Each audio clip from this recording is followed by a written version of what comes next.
Eu sou Grazi Silva, seja bem-vinda, bem-vindo a mais uma aula. E hoje nós vamos falar sobre tipos de clientes e tipos de vendas. Na aula anterior, nós falamos um pouco sobre tipos de formas de você monetizar. Então, cliente pessoa física e cliente pessoa jurídica. Vamos lá.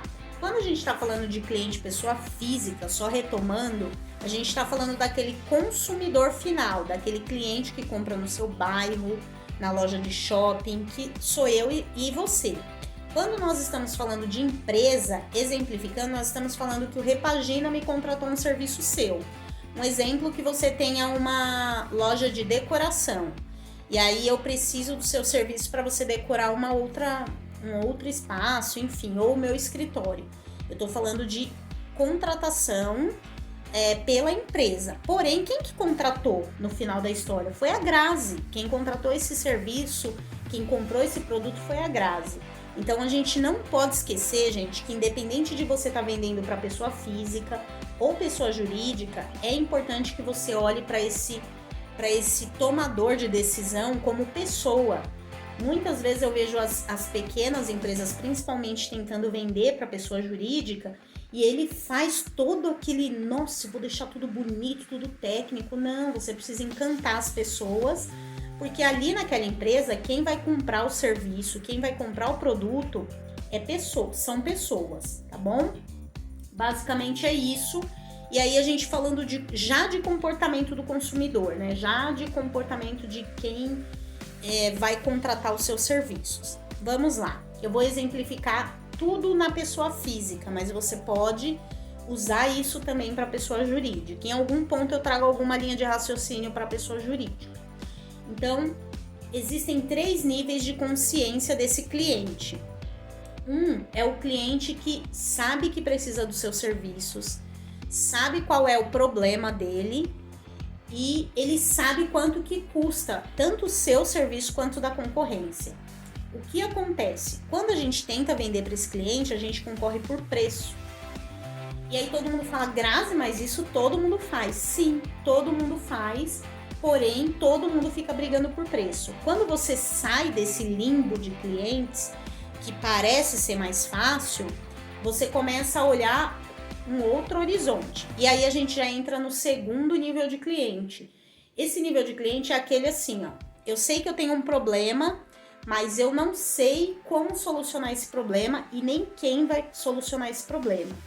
E aí é que você precisa produzir informações na internet, eventos, diversas ferramentas para esse cara ir te conhecendo. Não somente ficar fazendo propaganda. Olha, eu tenho uma loja de doces, toda hora tá publicando doce. Não, gente, coloca lá, ó, como conservar o doce. Muitas vezes as pessoas compram coisas a mais e aí estraga dentro da geladeira. Então, tô dando o exemplo do doce. Então, ajude esse cliente para você se tornar uma marca. Lembra que eu falei da marca, que ela era um conjunto de coisas? Para você se tornar uma marca ali que fixe na cabeça dela. Eu tenho certeza que tem coisas que você nunca comprou, mas você já indicou. Por quê? Porque essa pessoa te ajudou de alguma maneira. E muitas vezes você vai ajudar esse cara, essa pessoa, né?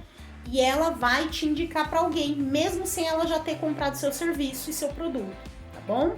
E aí nós temos um nível muito melhor de clientes, mas muito mais difícil da gente atingir. Que é um cliente que não sabe que tem esse problema, não sabe quem pode solucionar ele e nunca procurou por você. Você que vai encontrá-lo, mas você não vai encontrá-lo e ficar ofertando um monte de coisa, porque esse cara nem sabe que tem um problema. Então eu vou dar um exemplo.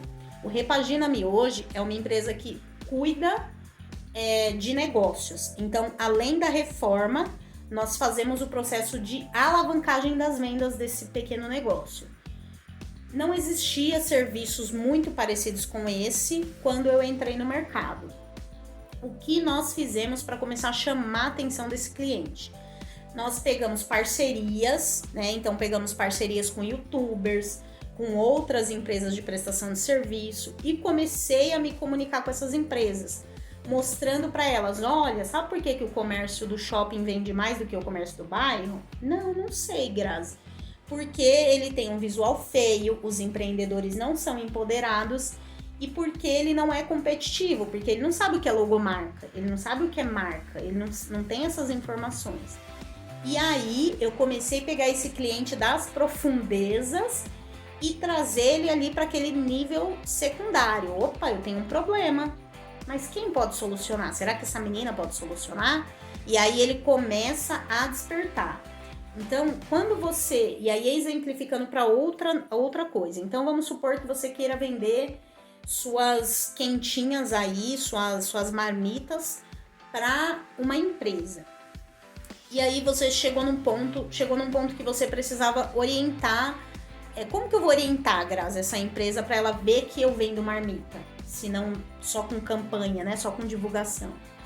Você pode falar assim, olha, seus funcionários estão faltando ou estão faltando excessivamente por conta de se alimentarem rapidamente com comidas que não são saudáveis, trazer temas que remetam ao teu serviço e ao teu produto, mas não necessariamente que você está falando dele.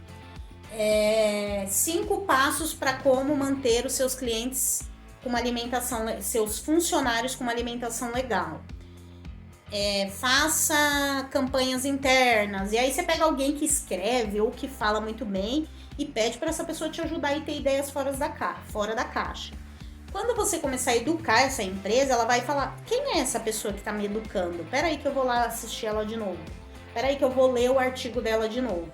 E aí, nesse processo, é um processo que você estará ajudando ela. Você vai estar trazendo ela lá daquelas profundezas que ela nem sabia que tinha esse problema. Então, muitas vezes o funcionário dela tá faltando porque tá com problema estomacal, tá com problemas de saúde devido à má alimentação e ela não sabe que ela é uma responsável também por isso. Então, muitas vezes ela vai contratar. Ela consumiu tanto sua informação, porque lembrando que ali do outro lado não é uma máquina. A empresa não é uma máquina, ela tem funcionários do RH, ela tem diversas coisas. Então, é a forma de você começar a ofertar seu produto ou serviço para ela. Vamos lá? Então, ficou claro isso? Então, lembrando, recapitulando tudo, quem faz a contratação, tanto na pessoa física ou jurídica do seu serviço ou produto, são pessoas. Enquanto você não aprender a encantar pessoas, você raramente vai ser visto dentro do mercado, tá? Então, já fica a dica aí, independente de ser pessoa física ou jurídica. E recapitulando os 3 níveis de consciência. Aquele cliente que sabe que ele tem um problema, sabe que você existe, mas ele fica ali competindo por preço para contratar o seu serviço ou o serviço de outros. Nós temos aquele cliente que sabe que tem um problema, mas ele ainda está indeciso, não sabe como solucionar, não sabe se é um problema mesmo. E aí também tem formas de você fazer ele despertar. E nós temos aquele cliente que não sabe nem que ele tem um problema e nem que existe a solução que pode ser a sua. Então, como que nós vamos fazer, né? A gente falou aí sobre como fazer esse cara vir. Então, por meio de orientações, por meio de chamadas que tenham a ver com ele. Então, não adianta você tentar vender um sapato rosa para uma pessoa que não gosta de rosa. Como que você vai fazer, né? Então, você tem que cada vez mais conhecer esse comportamento do seu consumidor. E, gente, ele é peculiar de cada pessoa, tá? Ele é próprio de cada pessoa, então se atente a isso. Esse foi o conteúdo de hoje. Vamos lá para a próxima aula.